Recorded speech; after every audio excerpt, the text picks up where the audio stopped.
Akhirnya, siswa tersebut berhasil menyelesaikan proses daring pada hari itu.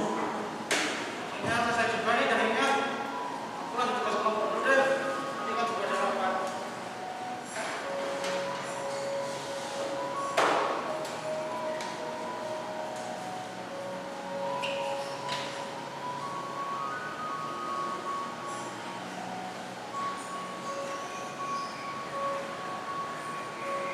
Halo Pak, sibuk banget nih kelihatannya.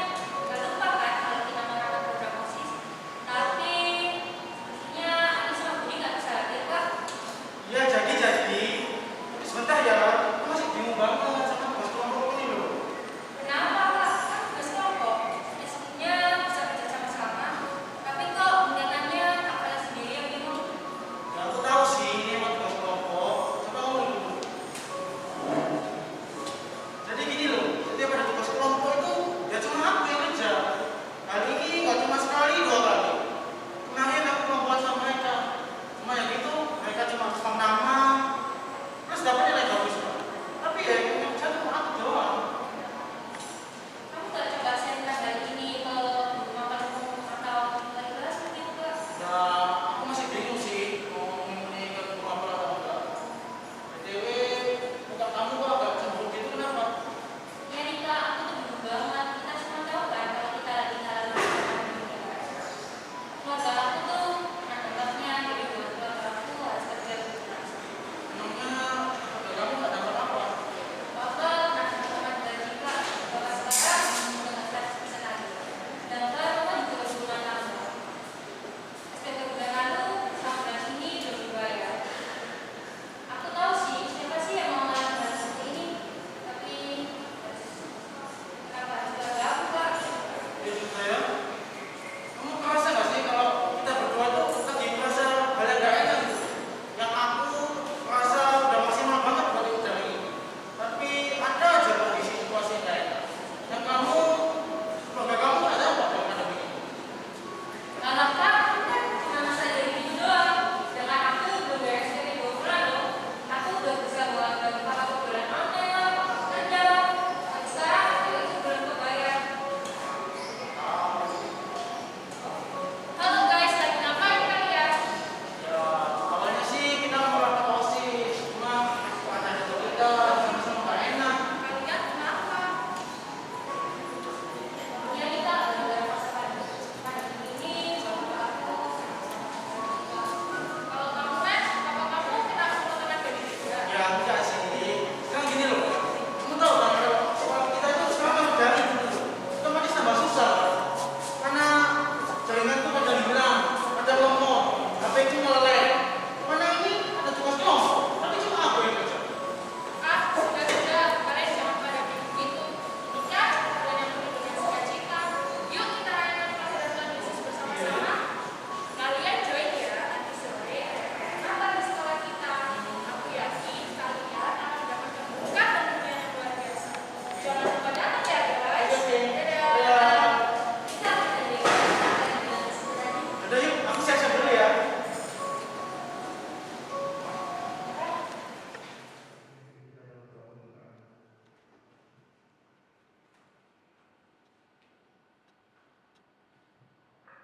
Mari bersama-sama kita persiapkan hati kita, pikiran kita untuk menyambut dalamnya. Sebab hari kita lahir bagi menuju selamat, yaitu Kristus Tuhan di kota Daud. Lambang pemerintahan ada di atas bahunya dan namanya disebutkan orang. Penasehat ajaib, Allah yang perkasa, Bapa yang perkasa, Raja yang agung. Oleh sebab itulah yang kita bersama-sama memuji dan meninggikan Dia. Mari kita tinggal untuk saya kita Yesus.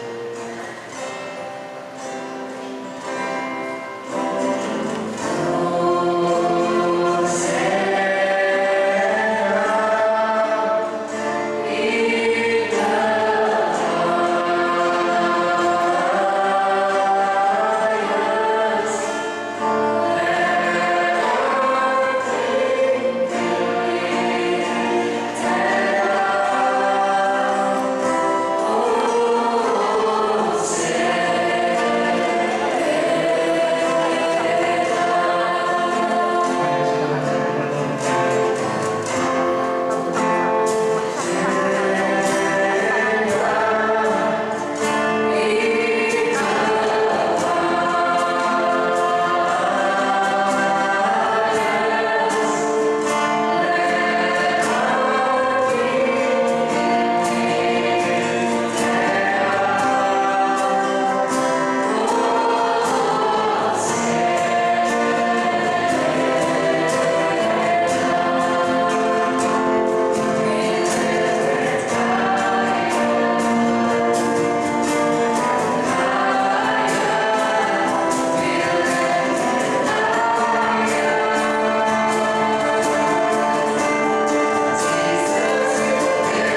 Saya kasih kita berdoa terlebih dahulu.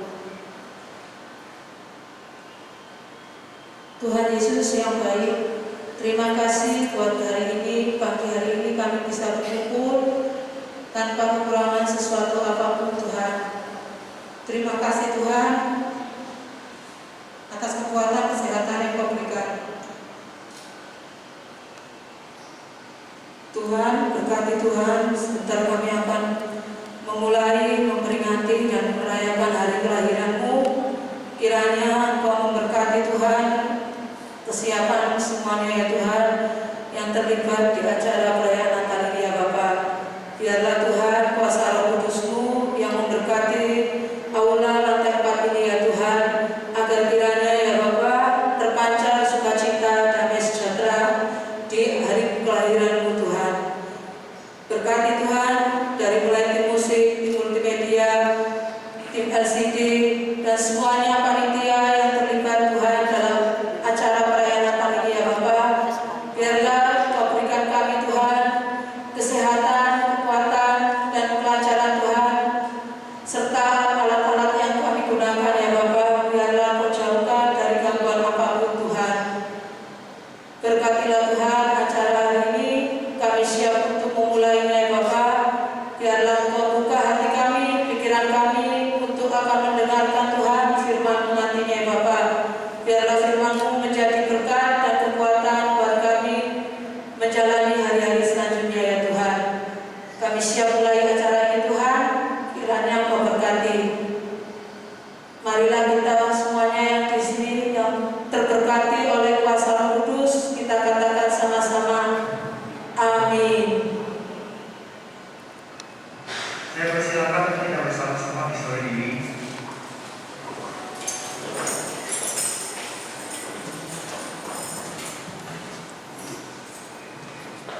Dengan penuh semangat kita bersama-sama akan menyambut kedatangan Tuhan Yesus kita.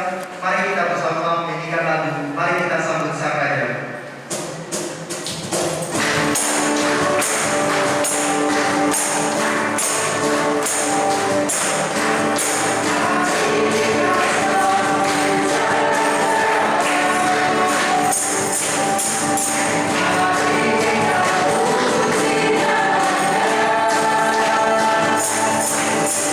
Yeah.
bersama kita bersiapkan hati dan pikiran kita untuk mendengarkan firman Tuhan. Kita akan menyanyikan lagu Hidup yang Terindah. Kita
Silakan berbicara memimpin kita dalam doa firman. Kita berdoa. Segala puji dan syukur kami naikkan di hadapan-Mu ya Tuhan pada saat ini, karena kasih anugerah-Mu kami punya kesempatan untuk membaca dan mendengarkan sebagian dari firman-Mu ya Bapa. Tuhan, Engkau memberkati hamba-Mu Ibu Monica yang akan menyampaikan firman-Mu. Berkatilah setiap perkataan dan ucapan yang keluar dari bibir mulutnya Bapa, supaya bisa menjadi berkat untuk kami yang hadir di tempat ini. Tuhan, pada saat ini juga Tuhan kami berdoa untuk kami yang hadir di tempat ini. Jamahlah hati kami, jamahlah pikiran kami, jadikanlah kami menjadi tanah yang subur, siap untuk ditanam oleh firman-Mu saat ini. Terima kasih Bapa, pada saat ini juga kami berdoa, apapun yang kami dengar dari firman yang akan disampaikan Tuhan, ya Pak, jadikanlah kami menjadi orang-orang pelaku firman-Mu dalam kehidupan kami hari lepas hari. Terima kasih Tuhan, di dalam nama Tuhan Yesus kami berdoa dan bersyukur. Amin. Shalom saudara-saudaraku yang dikasihi Tuhan Yesus. Bulan ini adalah bulan bahagia, damai di bumi dikatakan oleh firman Tuhan. Dan bulan Desember memasuki bulan Natal. Saya ingin tahu, bagi saudara-saudara, Natal itu apa? Kalau saudara mendengar Natal atau memasuki bulan Natal, bulan Desember ini, apa yang langsung masuk di dalam pikiran saudara? Liburan, tukar-tukar kado, sales, banyak obral di mall, pesta, atau anjang sana dengan keluarga. Ya, itu salah satu hal yang menyenangkan, mengembirakan, bukan? Memang sekarang ini adalah bulan-bulan yang bulan Desember ini bulan yang dinanti-nantikan. Selain bagi kita orang-orang Nasrani, kita juga menantikan Natal, tapi kita juga menantikan libur, bukan? Tetapi Natal yang paling makna Natal itu sebenarnya adalah merupakan satu rangkaian karya Tuhan di dalam memulihkan umat manusia dan ciptaannya. Saya diberi tema oleh panitia Natal SMKHS ini, yaitu Yesus datang membawa pemulihan bagi umatnya.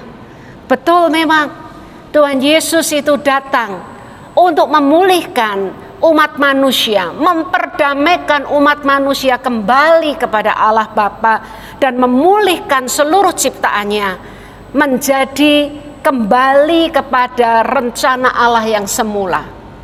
Ayat yang diberikan terambil dari Yeremia 30 ayat 17 dan 18 yang berkata, sebab aku akan mendatangkan kesembuhan bagimu, aku akan mengobati luka-lukamu, demikianlah firman Tuhan, sebab mereka telah menyebutkan engkau orang buangan, yakni sisa yang tiada seorang pun menanyakannya. Beginilah firman Tuhan, sesungguhnya aku akan memulihkan keadaan kemah-kemah Yakub dan akan mengasihi tempat-tempat tinggalnya. Kota itu akan dibangun kembali di atas reruntuhannya dan puri itu akan berdiri di tempatnya yang asli. Nabi Yeremia memang bernubuat untuk orang-orang Israel, untuk orang-orang Yehuda sebenarnya yang ada di dalam pembuangan Babel. Tuhan menjanjikan pemulihan, Tuhan menjanjikan kembalinya orang-orang Yehuda ke Yerusalem, ke negeri tanah perjanjian mereka yang Tuhan sudah berikan. Ya, tetapi ini juga menggambarkan bahwa pemulihan itu tetap selalu Tuhan kerjakan untuk umat manusia. Saudara, sepanjang sejarah manusia selalu berontak, selalu hidup semaunya sendiri dan mencari jalannya sendiri. Padahal faktanya, kalau kita manusia itu keluar dari Allah, maka yang ditemui hanyalah kebinasaan. Sekalipun pikiran manusia, aku keluar dari Allah, aku keluar dari tatanan, maka aku akan merdeka, aku akan bebas merdeka. Kemerdekaan yang sejati hanya ada pada Anak Allah, yaitu Yesus Kristus. Saudara, dari sepanjang sejarah umat manusia tadi saya katakan, manusia cari jalannya sendiri, keluar dari rencana Tuhan dan mengalami keadaan keterpurukan, keadaan petaka itu terus menerus. Kita lihat sejak zamannya Adam punya persekutuan yang indah dengan Tuhan dan kemudian jatuh di dalam dosa. Zamannya Nuh, manusia juga setelah Tuhan selalu memberikan yang baik. Pada awalnya Tuhan selalu memberikan yang terbaik, tetapi dirusak sendiri oleh manusia. Zamannya Nuh itu terjadi lagi. Setelah Nuh, padahal itu sudah diperbarui. Kemudian Babel, begitu lagi. Kalau kita membaca di kitab Hakim-Hakim, selalu hal yang sama berulang kembali.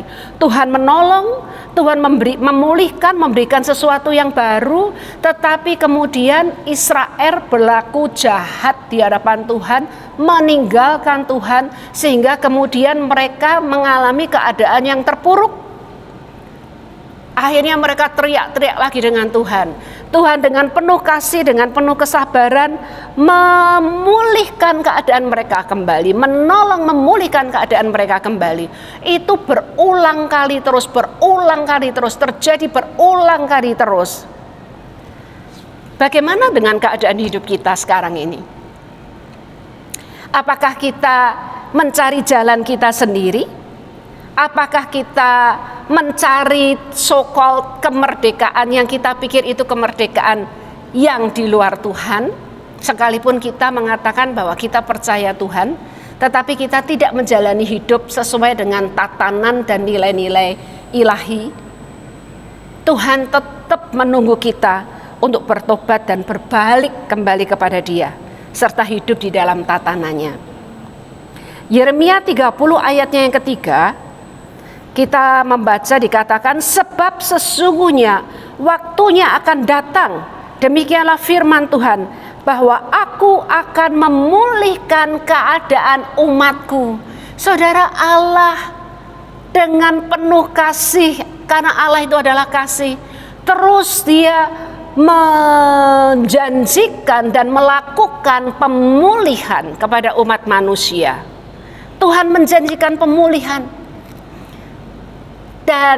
Tapi dikatakan waktunya akan datang. Seringkali terpaksa nunggu sampai mentok kejahatan umat manusia, mengalami petaka dan penderitaan yang mentok juga, sampai akhirnya membuat umat manusia teriak-teriak lebih dulu kepada Tuhan, dan kemudian Tuhan turun untuk memulihkan. Dan itu jadi terus menerus. Saudara, akhirnya ya, Tuhan melakukan tindakan pemulihan yang final, yaitu apa? Allah sendiri menjelma, firman itu menjelma menjadi manusia, Yesus Kristus, untuk melakukan karya penebusan. Nah, penebusan itu adalah pemulihan yang final yang dilakukan oleh Allah sendiri untuk umat manusia dan seluruh ciptaannya. Tujuannya untuk dipulihkan kembali kepada setting original, setting awal dari Tuhan, yaitu seperti ciptaannya di Taman Eden. Itu tujuannya. Ya. Makanya Allah menjelma menjadi manusia, yaitu Yesus, manusia Yesus Kristus. Yesus itu 100% Allah. Kita mesti ngerti ini betul, bahwa Yesus Kristus itu adalah 100% Allah. Dia adalah firman yang tidak alfa omega, yang kekal, yang tidak bisa mati. Lah kalau gitu yang disalib apa? Yang disalib adalah kemanusiaan Yesus Kristus. Yesus dalam keadaannya sebagai manusia, karena dia 100% Allah dan dia 100% manusia. Itulah Natal. Yesus Allah sendiri datang menjelma, berinkarnasi sebagai manusia. Ini merupakan sebuah kabar gembira, karena pemulihan yang terjadi bukan lagi pemulihan yang sifatnya sementara, yang pulih tapi kemudian kembali. Sedangkan kalau Tuhan melakukan pemulihan, dia adalah melakukan pemulihan yang total, final, mutlak di dalam dia, ya, bukan di luar dia.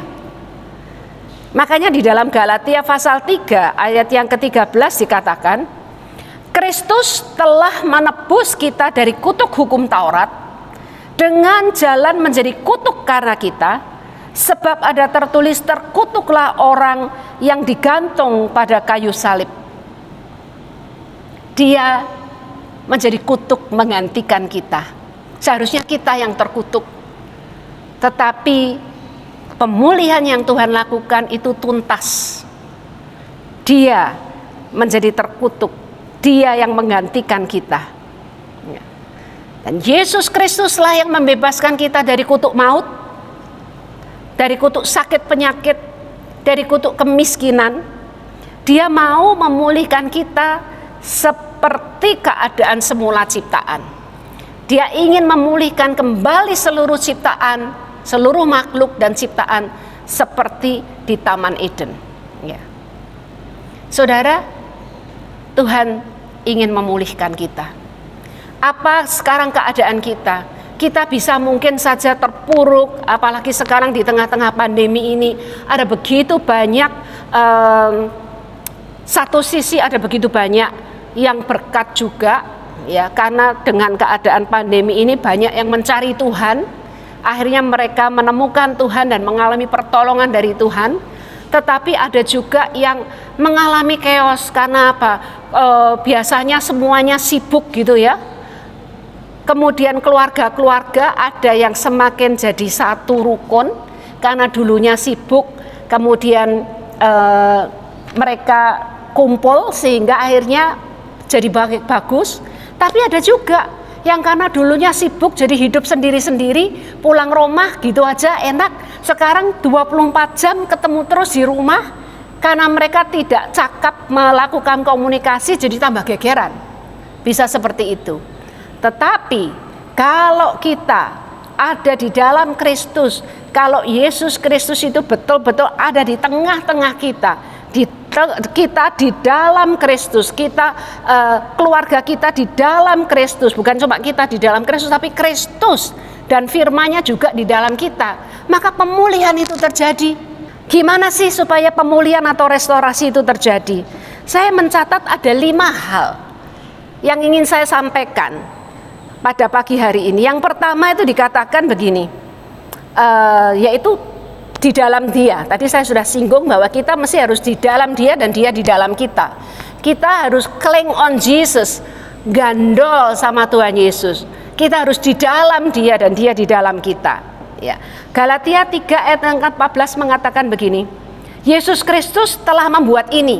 Jadi lewat Natal, kemudian lewat penebusannya, telah membuat ini supaya di dalam Dia, di dalam Yesus Kristus, berkat Abraham sampai kepada bangsa-bangsa lain, kepada seluruh umat manusia, kepada seluruh bangsa, sehingga oleh iman kita kepada Yesus Kristus, kita menerima roh yang telah dijanjikan itu.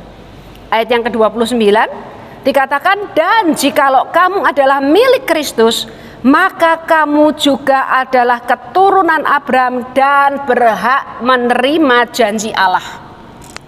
Jadi kalau kita di dalam Kristus, kalau kita cling on Jesus, kalau Yesus di dalam kita kelewat kelahiran baru dan kita di dalam Kristus, kita hidupi firman-Nya, kita hidupi tatanannya, maka dikatakan kita berhak menerima janji Allah, janji keselamatan, shalom semuanya, ya. Janji bebas dari sampar, janji bebas dari kelaparan atau kemiskinan. Ya, bebas dari maut, sakit penyakit, kemiskinan. Tuhan melepaskan kita dari itu semua, ya kan? Nah, bagaimana kita ini supaya bisa cling on Jesus terus, bisa gandol nempel kepada Tuhan Yesus terus dan mengalami pemulihan ini? Yang kedua, kita mesti nunggu, menanti-nantikan Tuhan. Ya. Tadi di Yeremia dikatakan ayat yang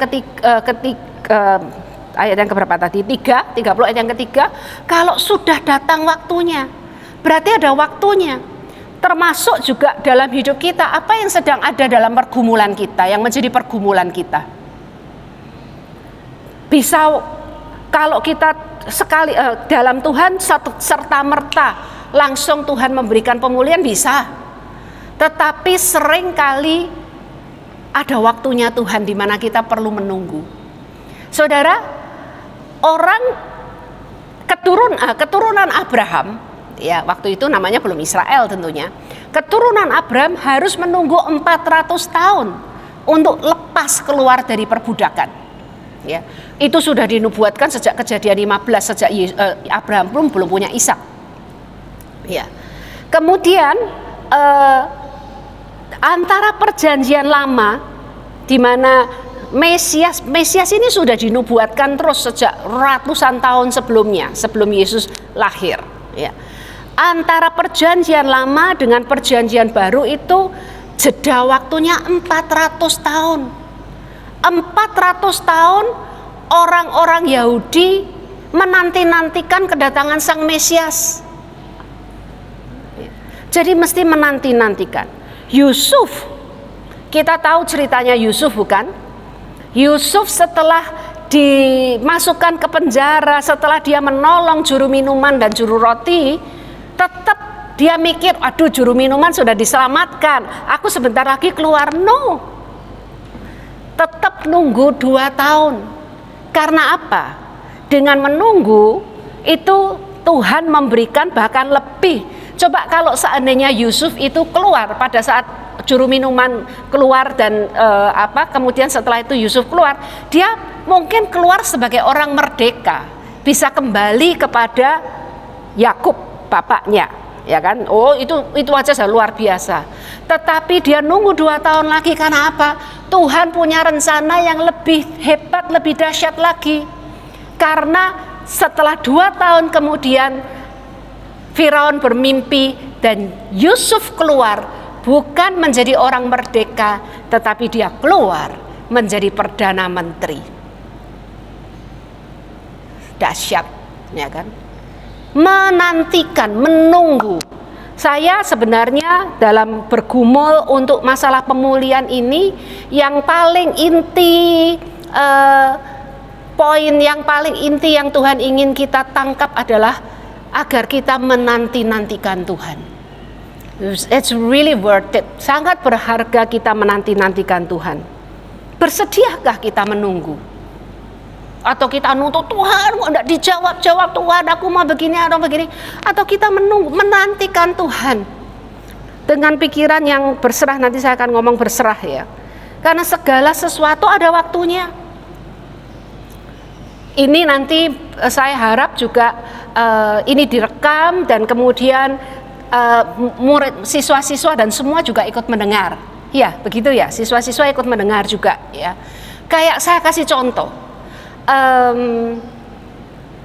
Yusuf tadi saya kasih contoh Yusuf ya. Tapi sekarang misalnya hubungan suami istri ya.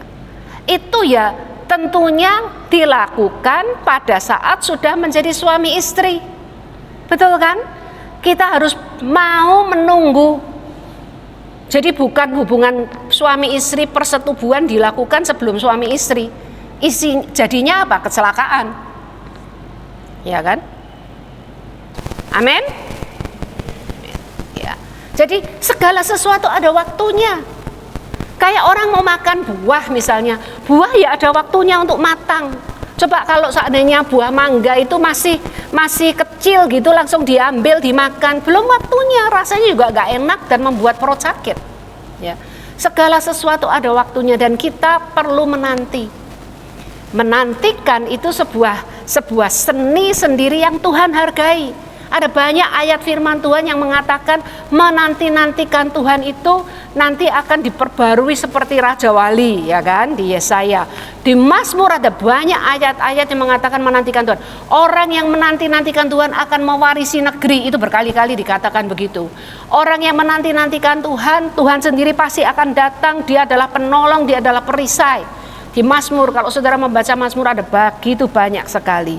Ya, jadi perlu kita menanti-nantikan Tuhan. Nah saudara, pada saat kita menanti-nantikan Tuhan, apa yang kita lakukan? Tentunya pikiran kita, atensi atau perhatian kita ya juga tertuju kepada yang kita nantikan, kan? Kan begitu. Coba seandainya kalau kita misalnya antri, ya kan? Antri sesuatu lah. Antri misalnya pembagian sembako atau antri mau ke dokter misalnya, ya. Waktu antri pembagian sembako karena nggak keras, nggak sabar gitu ya, terus sudahlah tak tinggal dulu nanti. Ya kalau memang setelah nomornya dipanggil orangnya nggak ada, kan nomor berikutnya kan yang dipanggil itu. Terus kalau dia balik dia harus antri lagi kan. Ya kalau memang tetap kebagian, kalau enggak kebagian salah siapa? Nah, seringkali kita umat manusia, seringkali bahkan anak-anak Tuhan tidak setia, tidak tekun di dalam menanti-nantikan Tuhan. Kita perlu menanti-nantikan Tuhan dengan fokus pandangan, pikiran kepada Dia. Istilah saya, hati kita perhadapkan kepada Dia. Hatinya ngadep Dia. Bahasa Jawanya gitu, atine ini menghadap Dia, ya. Jadi sewaktu-waktu Tuhan ngomong kita nangkep, sewaktu-waktu sesuatu terjadi kita tahu, ya. Jangan seperti orang Israel perjanjian baru yang nanggapi hanya bisa Maria, Yusuf, Sakaria dan yang lain-lain, ya, sebagian orang. Tapi yang lain, orang-orang Farisi, orang-orang Taurat, sekalipun mereka ngerti hukum, sekalipun mereka bisa menerjemahkan nubuatan, mereka menantikan Mesias juga, tapi mereka menantikan dengan pikirannya sendiri, tidak betul-betul fokus kepada Tuhan. Jadi pada waktu Tuhan datang dia nggak tahu. Biarlah kita menanti-nantikan Dia dengan pikiran kita tertuju kepada Dia, hati tertuju kepada Dia, jangan lagi sakarpe dewe dengan kepikiran dan maunya kita sendiri. Firman Tuhan itu biar itu jadi pegangan kita. Ya.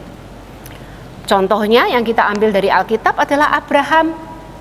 Abraham itu setia, percaya dan setia menantikan Tuhan. Sekalipun dia harus menantikan 25 tahun penggenapan janji Tuhan, dia dapat Ishak anak perjanjian. Tetapi dia melakukannya dengan setia. Dia tidak berbalik, dia tidak kembali ke Ur Kasdim. Dia tetap ada di Kanaan. Menantikan Tuhan, ada di tempat di mana Tuhan menyuruh dia. Akhirnya dia mendapatkan bukan cuma sekedar keturunan, tetapi dia mendapatkan anak perjanjian. Dia mendapatkan janjinya yang lewat dia seluruh bangsa akan diberkati dan dia sendiri keberkatan. Sampai akhir hidupnya dia keberkatan. Ya kan? Karena dia setia menanti-nantikan. Kemudian yang keempat, bagaimana kita mengalami restorasi? Yaitu kita masih bertekun seperti Daniel, ya. Daniel itu tekun berdoa. Dikatakan dia biasa berdoa 3 kali sehari, membuka jendelanya berdoa menghadap Yerusalem, ya. Sehingga pada waktu Raja Darius karena dipaksa oleh yang lainnya membuat dekret untuk memasukkan ke gua singa orang yang memohon kepada yang lain, Daniel tetap melakukan. Dia memohon berdoa hanya kepada Allah Yehova, ya, sehingga dia dimasukkan gua singa. Tetapi lihat orang yang tekun, yang setia kepada Tuhan, Tuhanlah pembela.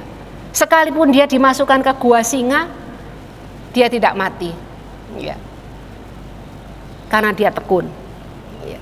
Kemudian yang kelima, hati yang berserah, sambil hatinya berserah, jadi tidak kemerungsung, tidak menggerutu, waduh kok belum kok ini enggak. Tetapi berserah. Kenapa kok kita berserah? Karena kita tahu bahwa Allah kita adalah Allah yang baik. Dia yang sudah rela menyerahkan putranya yang tunggal, yang paling berharga, yaitu Yesus Kristus, menjadi manusia dan dikorbankan demi manusia, demi umat manusia, demi seluruh ciptaan. Tidak mungkin dia tidak akan mengaruniakan yang lain. Kita mesti percaya dan pegang hal itu, saudara-saudara. Ya. Itu yang dilakukan oleh Daud. Hatinya percaya kepada Tuhan, hatinya berserah kepada Tuhan. Dia sudah diurapi menjadi raja. Dia diurapi menjadi raja itu 3 kali. Tapi 2 kali dia diurapi oleh Samuel menjadi raja. Apa yang terjadi? Dia bukannya jadi raja, tapi dia dikejar-kejar oleh Saul untuk dibunuh. Untuk dibunuh, ya kan?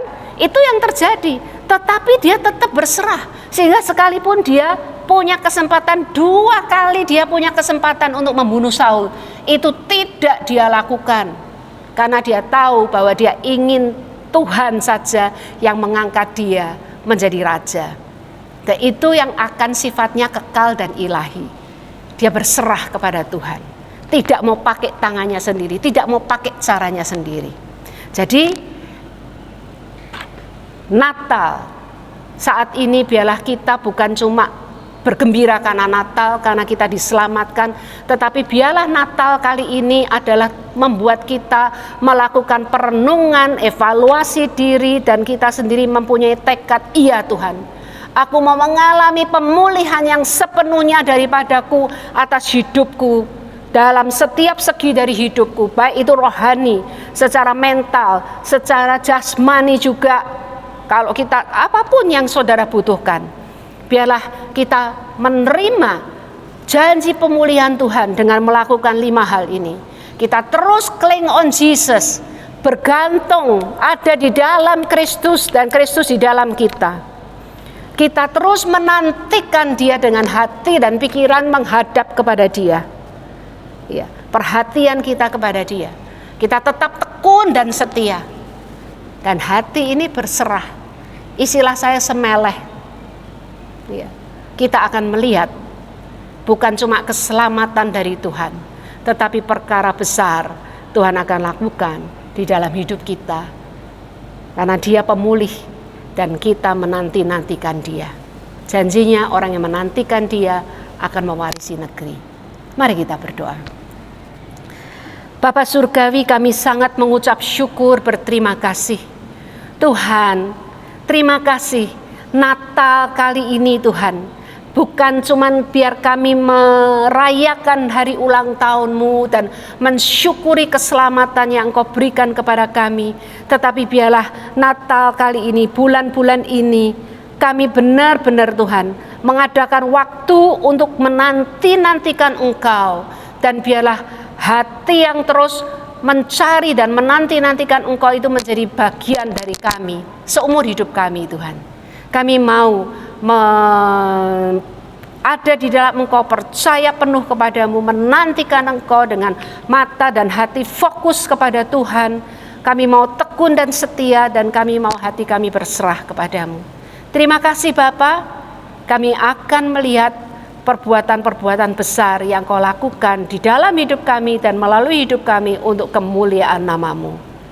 Kau memberkati seluruh keluarga besar SMKHS ini Tuhan, baik dari para pendidik, semua siswa, orang tua siswa, seluruh pengurus, semua Tuhan, keluarga besar SMKHS, berkati Tuhan, berkati, dan Engkau berikan shalom dan pemulihan yang total yang dari Tuhan.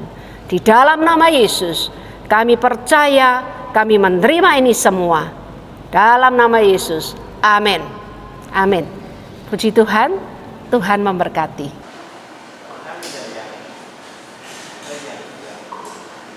Bapak Ibu serta teman-teman, saat ini kita akan memasuki prosesi penyalakan lilin. Lilin yang pertama akan dinyalakan kepada Bu Devi. Silakan.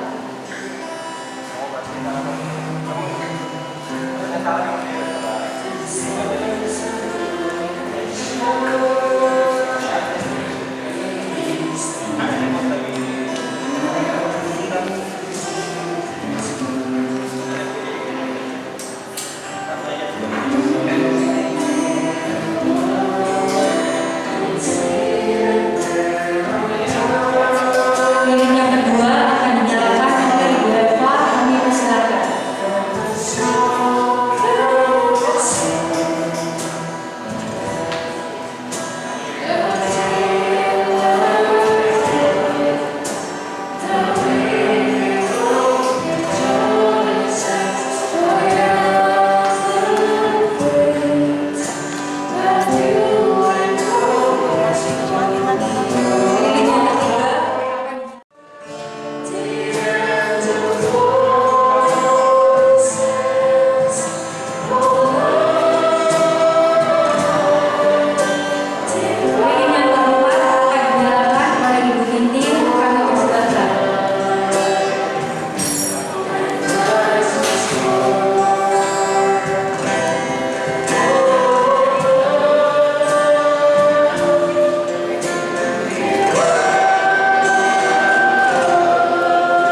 ikut meriahkan Natal pada pagi hari ini.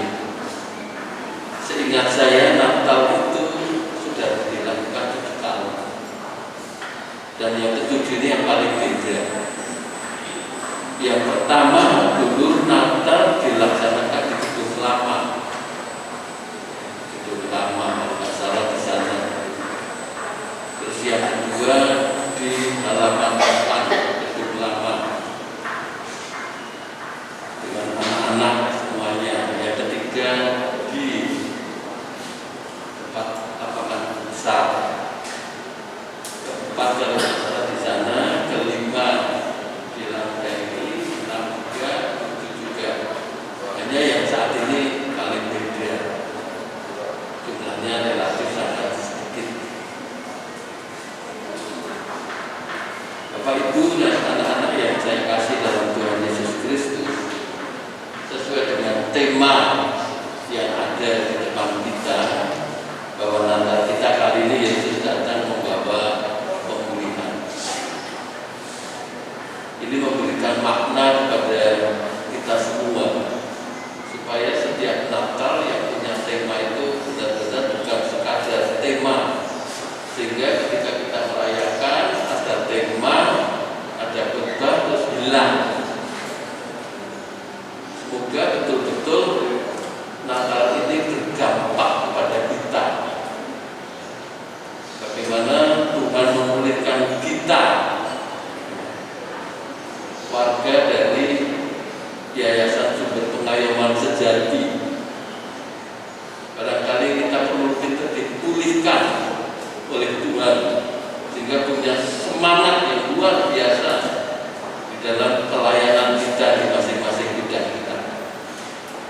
Saya ingat 60 tahun yang lalu, Natal sekolah minggu. Dan menurut saya Natal paling berkesan kalau saya ketika saya di sekolah minggu. Dengan lilin yang benar-benar nyala, sekarang sudah agak beda. Nah, itu sangat dinanti-nantikan. Belum kalau makanan dan minumannya, ketika itu minumannya adalah minuman dalam botol yang saya jarang minum, juga di situ kelihatan ada hijau, ada merah, ada putih. Saya lupa namanya apa. Kalau sekarang Coca-Cola tadi, minum setahun sekali minum Natal. Nah, ketika itu ada cerita Natal yang sangat berkesan ketika ada seorang anak dan keluarga tidak mampu mau Natalan. Dia pakai baju yang paling baik di antara yang tidak baik, kan baru dia cuci, ibunya mencuci, nanti semoga sore kering disetrika pakai. Ternyata nggak bisa, kenapa? Hujan. Ya, bulan Desember kan bulan hujan. Sambil menanti Natal, ibunya memasak bubur. Bubur hanya bisa dimakan 2 orang, ibunya dan anak itu. Ketika sore, menjelang sore belum reda, kainnya, pakainya juga tidak kering, terdengar suara anak kecil yang menangis. Tangisannya seperti ini. Madu, pasti banyak yang nggak tahu apa artinya madu. Madu itu padan atau makan bahasa Jawa sebelah barat sana. Ternyata ada yang nangis. Si ibu itu ngomong, coba ditengok siapa itu yang nangis. Anak kecil itu pakai daun pisang, tidak ada, belum ada payung, dan dia keluar dari daun. Dia lihat ternyata teman lainnya nangis kelaparan, minta makan.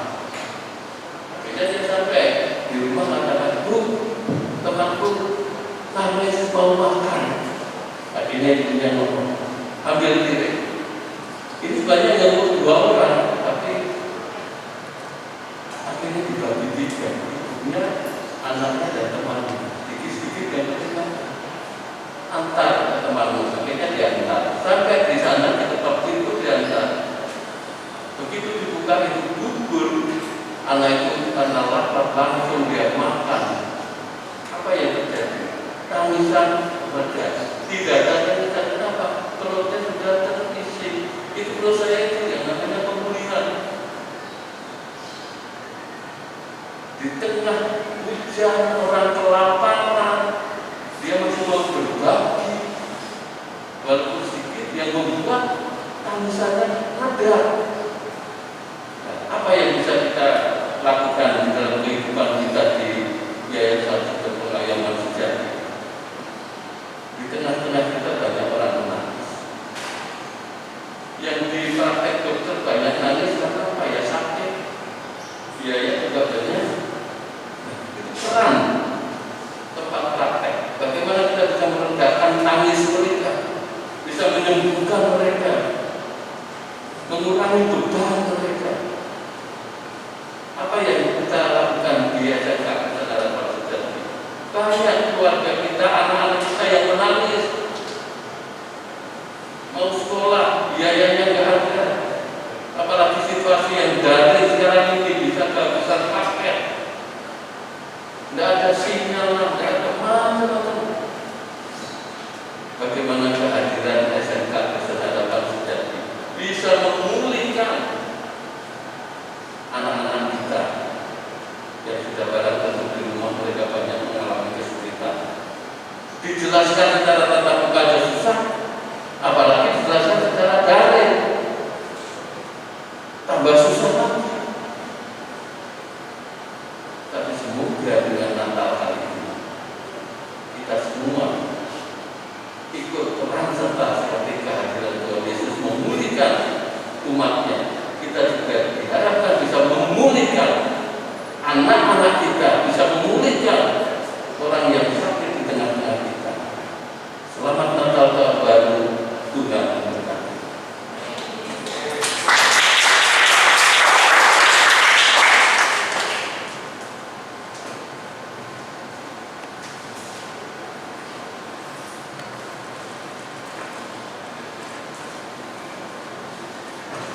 Bapak Ibu dan teman-teman, ibadah dan perayaan Natal sudah selesai.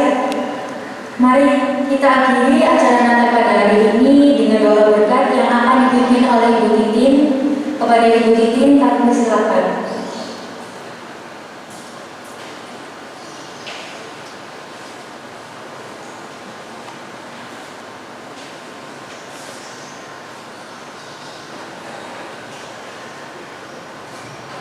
Shalom Bapak Ibu sekalian. Tuhan, kita mendapatkan kasih karunia dari Kristus bahwa bisa bersama-sama memperingati hari kelahiran Tuhan, walaupun dalam kondisi yang serba terbatas. Namun kita semua percaya bahwa semangat daripada kelahiran Tuhan Yesus Kristus yang membawa pemulihan bagi hidup kita akan memberikan satu internalisasi nilai atau reinforcement, ya, satu penekanan kembali mengingatkan kita betapa sesungguhnya kita bisa menjadi garam dan terang bagi orang lain di saat-saat yang sulit seperti ini. Kita percaya bahwa masa ini bukan masa yang kebetulan, karena Tuhan Yesus akan menolong kita semua di dalam proses untuk menanti, seperti kata Ibu Monika, menanti pemulihan, menanti perginya corona, menanti datangnya pemulihan yang luar biasa dan ini. Mari kita semua bangkit berdiri, karena ibadah sudah selesai. Kita arahkan tangan kita, hati kita kepada Tuhan. Kiranya tangan Tuhan sendiri yang akan menopang kita, menguatkan kita, membawa damai dan sukacita, karena kasih Kristus itu telah hadir di dalam hati kita. Dia adalah juru selamat kita yang hadir untuk kita, yang akan memberikan pertolongan, pemulihan, dan juga jawaban atas setiap pergumulan kita. Terimalah berkat ini dalam nama Tuhan kami Yesus Kristus. Amin. Terima kasih.